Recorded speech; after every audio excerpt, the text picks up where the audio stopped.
So, రీసెంట్‌గా 'మోక్ష island' హ్మ్. చాలా బావుంది. థాంక్ నాకసలకి యూ. నేను మీ ఆ క్యారెక్టర్ చూసి అసలకి మీరేనా కాదా అని నేను కన్‌ఫ్యూజ్ అయ్యాను. నేను అందుకే అదే క్యారెక్టర్‌లో వచ్చా. అదే లుక్‌తో అదే. వచ్చా. సో, బేసిక్‌గా యాహ్! అది చాలా మంచి మైలేజ్ ఇచ్చింది నాకు. హాట్‌స్టార్‌లో రిలీజ్ అయ్యి లాస్ట్ ఇయర్ సెప్టెంబర్‌లో ఏమో రిలీజ్ అయింది.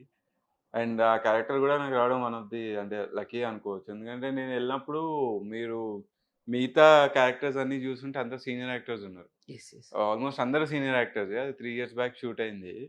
అప్పుడు నేను ఆడిషన్‌కెళ్ళినప్పుడు గూడా అంతమంది సీనియర్ యాక్టర్స్ ఉన్నారు. చూస్తే 'జియో 14 రీల్స్' అంత పెద్ద ప్రొడక్షన్ హౌస్.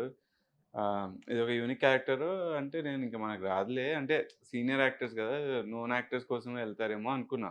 వాళ్ళు చెప్పడం గూడా అదే అన్నారు. అంటే ఈ క్యారెక్టర్‌కి వి ఆర్ లుకింగ్ ఫర్ నాకు వేరే క్యారెక్టర్‌కని పిలిచారు సాఫ్ట్ క్యారెక్టర్‌కి.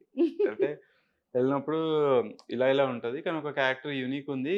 అంటే లుక్ వైస్ నువ్వు సెట్ అవ్వవేమో అన్నారు. సరే ఆడిషన్ ఇచ్చేసి వెళ్తాను అని చెప్పి రిక్వెస్ట్ చేస్తే కో డైరెక్టర్ పైకి తీసుకెళ్ళి చేయండి ఏమన్నా ఒక మోనోలాగ్ చేయండి 1, 2 మినిట్స్‌ది.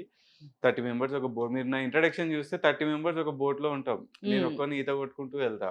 అవును. అందరూ ఎక్కేసి వెళ్ళిపోతూ ఉంటే నేనొచ్చి ఈత కొట్టుకుంటూ ఎళ్లి చేయాలి. "నువ్వొకటి డిఫరెంట్‌గా కనిపియాలి ఏమన్నా చెయ్యు" అన్నారు. సో, మనకొచ్చిన స్లాంగ్‌లో ఇంక తెలంగాణ స్లాంగ్‌లో ఏదో ఒకటి చేస్తే వాళ్ళకి నచ్చింది. నచ్చి ఎళ్ళిపోయాను ఆడిషన్ ఇచ్చి. మళ్ళీ రమ్మన్నారు. నెక్స్ట్ డే డైరెక్టర్ గారు చూసారు. లుక్ టెస్ట్ అన్నారు. ఎళ్ళిన తర్వాత అప్పుడు చూసా సీనియర్ యాక్టర్స్ అప్పటివరకు నేమ్స్ ఇన్నా. హ్మ్. సుధా గారున్నారు, అజయ్ గారున్నారు, నందు ఉన్నారు అండ్ చాలా మందున్నారు. సో, ఇంతమందిలో మనకేమొస్తదిలే అని చెప్పి లుక్ అంతా ఏసారు, కాస్ట్యూమ్ ఏసారు, డిజైన్ చేసారు. చేసిన తర్వాత మళ్ళీ డైలాగ్స్ ఇవ్వట్లే నాకేం రోల్ చెప్పట్లే. నేను బ్లాంక్ ఎళ్తున్నా. ఏదో ఒకటి చెయ్యి కాబట్టి చేసేస్తున్నా. చేసేసిన తర్వాత మళ్ళీ 10 డేస్ అయింది. సర్లే ఇంక మనం లైట్‌లే రాదు అంటే నాకు కొందరు యాక్టర్ ఫ్రెండ్స్ ఉన్నారు. Known actors. సో, వాళ్ళు నాకు కాల్ చేస్తున్నారు.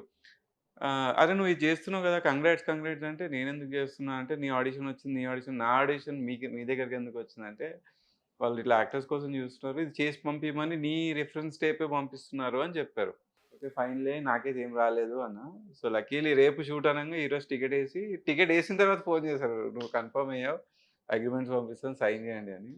అట్లా టైం మారింది.